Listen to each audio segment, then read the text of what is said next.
À mes côtés ce matin, pour une entrevue, l'entraîneur Ricky Minga, un entraîneur d'expérience, très respecté dans le giron, connu pour son franc-parler, et il est dans le giron depuis plus de 45 ans. Il a fait carrière en Afrique du Sud, sa famille a fait carrière ici, ils sont très connus des Minga, et dans la chose hippique. Et Ricky Minga, c'est quelqu'un qui ne pratique pas la langue des bois. Il est très connu pour sa franchise et vu le contexte actuel, c'est important d'avoir ses opinions, ses suggestions. Il y a un sentiment d'inquiétude chez les stakeholders, chez les employés, chez les palefreniers, en ce moment. La grogne, la crainte chez les propriétaires. Et il y a aussi cette pression. La pression est palpable chez les propriétaires ainsi que chez les entraîneurs. Et sans oublier bien sûr cette guerre entre la GRA et le MTCSL qui n'arrange guère les choses. Ricky, la situation paraît un peu compliquée, pour ne pas dire grave. Écoutez, oui, je pense qu'il faut garder la tête sur ses épaules, une tête froide. Dans des moments pareils, il y a des difficultés dans tous les sens. Il faut se mettre à l'évidence que le MTCSL est une nouvelle compagnie qui vient voir le jour. Je pense que ça ne sert à rien de remonter en arrière, de critiquer les gens qui n'ont rien fait pour avoir toutes les données qu'il fallait avant de passer à une compagnie publique. Mais il faut se mettre à l'évidence aussi qu'on passe des moments très difficiles avec le Covid. Donc, dans la balance, il y a d'un côté les administrateurs qui, bien entendu, sont responsables d'une compagnie publique aujourd'hui, qui ne veulent pas travailler à perdre. Donc, comme tout le monde le sait, avec le confinement, les gens ne peuvent pas se rendre là où il faut pour pouvoir miser. Donc, le taux, je suppose, ne peut pas rentrer dans ses frais, bien entendu, puisqu'il faut que les gens se déplacent. SMS pariage, je pense que c'est un peu plus simple, parce que vous pouvez parier par SMS. Mais il y a aussi les bookmakers qui ne sont pas supposés opérer. Ça m'amuse quand même parce que l'année dernière, pendant le confinement, les gens m'envoyaient régulièrement les cotes affichées par les bookmakers. Donc, ne me dites pas qu'ils n'opéraient pas, bien sûr qu'ils opéraient. Mais tout ça, under the lap, comme on dit, et où ni l'État, ni le gouvernement, ni le turf club recevaient un sou.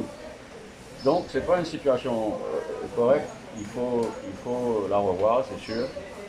Et puis ça, de l'autre côté, vous avez les propriétaires qui ont, cette année-ci, investi, acheté dans plus de 200 chevaux. Il y a 450 chevaux à l'entraînement ici, en ce moment, et c'est pas compliqué de faire le calcul.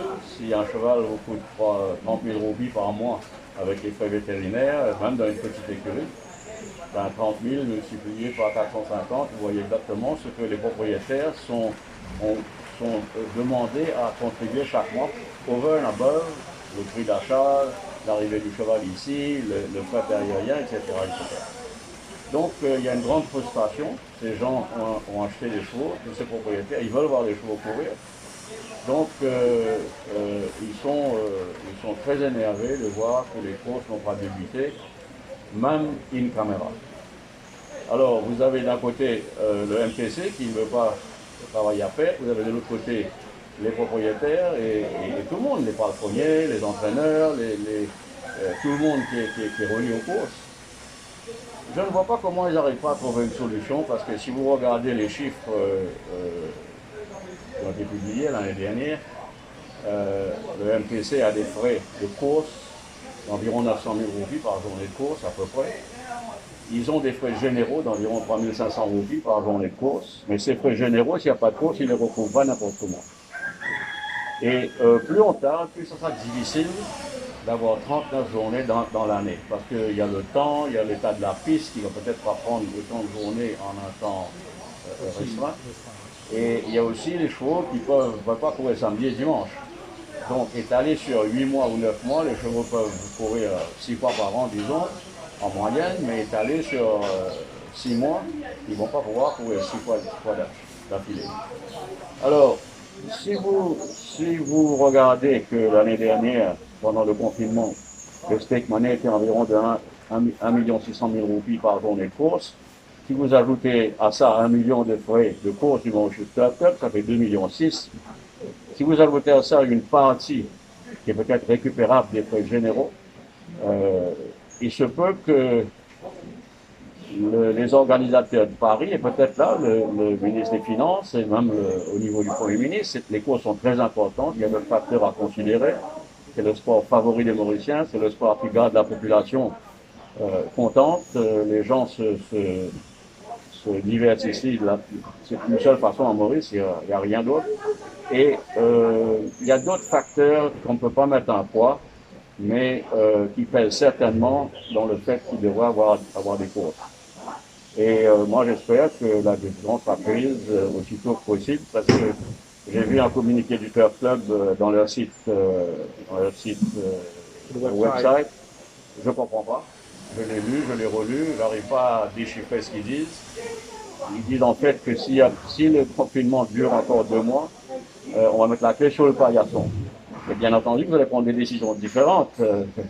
Moi aussi, si je bois trop d'alcool, je ne finirai pas avoir une cirrhose du foie, mais il faut bien arrêter un jour ou l'autre. Donc je ne pense pas que ce soit des arguments qui tiennent la route. Je pense que absolument nécessaire que les gens se mettent autour d'une table ronde, peut-être avec le ministère des Finances, avec même aussi élevé que le Premier ministre, parce que je crois que l'industrie des courses le concerne, ça donne du travail à 5000 personnes. Ça met de l'argent aussi dans la caisse. Ça met de l'argent dans la caisse, bien entendu. Moi, je peux vous dire que jusqu'à présent, ça va, mais les courses, dans notre budget, on compte sur environ 400 000 roupies de frais de stake money pour faire les frais de l'écurie pendant la saison de course, c'est-à-dire depuis avril jusqu'à décembre. On a déjà perdu un mois, donc on a perdu 400 000 roupies. Pour moi, c'est un coût de 400 000 roupies qu'il faut que je trouve. Si on perd encore un deuxième mois, ça va faire 800 000 roupies. Je n'ai pas les moyens, moi. Alors, il faut que je coupe mes frais. Quels frais que vous allez couper? Vous n'allez pas tuer un cheval, non, mais vous allez licencier des gens. Alors, j'emploie 23 personnes, enfin avec l'aide du Turf Club, bien entendu. Mais si ça continue comme ça, dans un mois, il faut que je prenne une décision et peut-être licencier 3 ou 4 personnes pour pouvoir, ou bien leur demander de prendre un salaire inférieur, qui serait très injuste, parce que ce n'est pas des gens qui coûtent une fortune. Ils ont besoin de ça pour subvenir à leur famille. Donc, pour moi, c'est très important qu'ils se rencontrent autour d'une table, laisser les égos de côté, laisser les personnalités de côté, et d'essayer d'arriver à une entente, de se bagarrer, d'aller en cours, En fait, ça n'aboutit à rien. Donc, je pense que c'est très important de se retrouver autour d'une table ronde, disons, pour qu'il n'y ait pas de... moi qui m'arrive ici, moi qui dis qui bien faire, non, tu ne vas pas dire moi ça, maman vous dire toi ça, etc. Tout ça, ça ne mène à rien, à mon avis. Ricky, il me semblerait que vous avez placé la barre haut toute cette saison, avec l'acquisition des bons coursiers comme Nubez, Trusted Gold, Arams. L'année dernière, vous avez fait l'acquisition d'Undercover Gent. C'est un cheval qui a coûté quelques sous, c'est un cheval qui a coûté une fortune. Mais cette année-ci, vous avez misé sur la qualité, sur des jeunes chevaux très très prometteurs. Absolument. Il y a 3 ans de cela, vous savez, on a une réunion avec les propriétaires et moi je leur ai dit, messieurs, on va continuer comme ça. Les autres écuries achètent des chevaux de valeur qui ne coûtent pas 5 sous. Et ou bien on va essayer de compter, ou bien je pense qu'il faut fermer l'écurie en temps et lieu. Et la décision a été prise l'année dernière d'essayer pendant 1 ou 2 ans, d'acheter des chevaux de valeur, comme vous dites, Undercover Dunes, Full Gold, Cadence Pride, ce n'est pas des chevaux qui coûtaient 5 sous, comme vous dites. L'année d'avant, nous avions eu Alciba. Il ne peut pas vivre avec un seul cheval. 2 ans avant ça, on a perdu 2 chevaux, un en quarantaine, l'autre suite à une infection intra-articulaire, très malheureux, 2 chevaux très prometteurs, donc ça fait un gros trou. Et cette année-ci, nous avons eu la chance d'avoir des bons chevaux, des jeunes chevaux, comme vous dites, et on a beaucoup d'espoir, on a une écurie solide, et il faut bien que les choses commencent, pour pouvoir tirer son épingle du jeu. Ricky, vous avez passé 45 ans de votre vie dans le milieu hippique. Ça a commencé depuis très très longtemps, quand vous étiez tout petit. Votre oncle, votre papa, votre grand-père, la famille Mingor, les courses, c'est dans les veines. Vous êtes quelqu'un qui a remporté le fameux July Handicap avec Space Wolf. Vous avez même remporté le Met avec Wolf Power. Vous avez connu une riche carrière en Afrique du Sud. Et puis vous avez décidé de venir à Maurice. Et quand même, 45 ans dans le milieu, Ricky Mingor, c'est quelqu'un qui quand même a beaucoup d'expérience. Enfin oui, j'ai acquis une expérience, c'est sûr, parce que non seulement en Afrique du Sud, mais je fait mon devoir d'aller dans tous les pays du monde où les courses veulent dire quelque chose. L'Europe, bien entendu, même en Amérique, l'Amérique du Sud, Hong Kong, Singapour, Australie, Nouvelle-Zélande, j'étais partout, si vous voulez, sauf au Japon. J'ai pas eu le temps. Et chaque année, je me faisais un devoir d'aller voir comment les choses se passaient ailleurs, qu'est-ce qui était fait, qu'est-ce qui marchait bien, qu'est-ce qui ne marchait pas. Surtout au niveau d'entraînement de chevaux, bien entendu, qu'est-ce que les gens faisaient. Et j'ai beaucoup appris parce que vous savez, moi, j'ai jamais été assistant de personne. Donc, j'ai eu à faire mes propres connaissances, ma propre expérience. Et quand vous allez dans différents pays, par exemple en Australie, j'ai connu les grands entraîneurs australiens. Ils me recevaient, j'allais chez eux, j'allais dans leur field room, j'allais dans leur bureau, je regardais ce qu'ils disaient, ce qu'ils pensaient, etc. Donc j'ai beaucoup appris. Bien entendu, d'autres personnes, en France, en Angleterre, en Amérique, peut-être moins en Amérique, mais en Australie, très certainement beaucoup appris. Un petit mot sur ce fameux July Handicap. Oui, le July Handicap n'a pas une course heureuse pour moi, dans le sens que je l'ai remporté une seule fois. En 2 fois, je pense que j'ai eu beaucoup de malchance. Mes chevaux, les jockeys sont arrivés et ils m'ont dit on n'aurait jamais dû perdre. Une fois, j'avais tiré une bonne ligne au départ, le cheval a glissé au départ, il s'est retrouvé en dernière position, il est sorti deuxième. Marco Robles qui l'a monté, me dit c'est dramatique, c'est une course qu'on n'aurait jamais dû perdre. Bon, mais c'est le résultat qui compte. Hein. Second is nowhere, only winners are remembered. Ce qui est excellent, c'est que pour personne, votre écurie a beaucoup de fans. Je vous laisse le soin de terminer sur cette page, sur ces mots. Si vous avez un message fort à passer, pas seulement aux autorités, aux clubs, mais si vous avez un message aux fans aussi, je vous laisse le dernier. Oui, je pense que, vous savez, nous on court pour faire de notre mieux. La piste à Maurice est très difficile. Il faut avoir un peu de chance. La ligne au départ est très importante. Et les tactiques en course ont beaucoup à voir sur l'arrivée d'une course. Je pense qu'on arrive trop vite à la conclusion qu'une course est trichée ou volée ou arrangée. Oui, il y a certaines courses qui sont comme ça, il n'y a aucun doute. Mais moi je pense que si je regarde depuis 10 ans que je suis ici, quelles sont les courses que j'ai perdues parce que les courses étaient trichées? Peut-être 5 ou 6, c'est pas énorme. Est-ce que le chevaux aurait gagné? Je n'en sais rien. Et je ne pense pas que j'ai beaucoup de courses que j'ai gagnées. On m'a laissé gagner par exprès. Donc on fait de notre mieux. Les gens peuvent jouer nos chevaux. Les gens me donnent. Vous savez, je ne suis pas joueur, moi. Je ne suis pas joueur pour la bonne et simple raison que c'est très difficile. Encore plus difficile ici à cause des conditions de la piste. Et je travaille trop dur pour gagner mon argent, que on prend un prélèvement et j'ai de très bons propriétaires qui payent. Pour aller perdre ça aux courses parce que il a été bloqué, il a fait l'extérieur, il a manqué le départ. Mon oncle était venu en Angleterre où j'étudiais, me disait il faut que tu reviennes à Maurice, etc., travailler dans le groupe, tu sais, c'est la famille, bon, j'ai bien écouté, j'ai bien réfléchi, mais je ne suis jamais revenu. La raison était très simple, c'est que, pas que je ne voulais pas revenir à Maurice, mais il aurait fallu que je paye 76% d'impôts. C'est-à-dire vous touchez une roupie, vous mettez 24 sous dans votre poche, et il y avait la GST à cette époque-là, General Sales Tax, je crois, de 12 ou de 14%. Moi, je n'étais pas venu à Maurice pendant longtemps, mais la vision de Sir Néraud, je pense, et son gouvernement à l'époque, ils ont graduellement réduit les impôts à 15%, ce qui a attiré beaucoup d'investissements étrangers. Beaucoup de personnes sont venues ici établir leur business ou leur head office, etc. Et Maurice a vu un développement extraordinaire. L'infrastructure à Maurice est très bonne.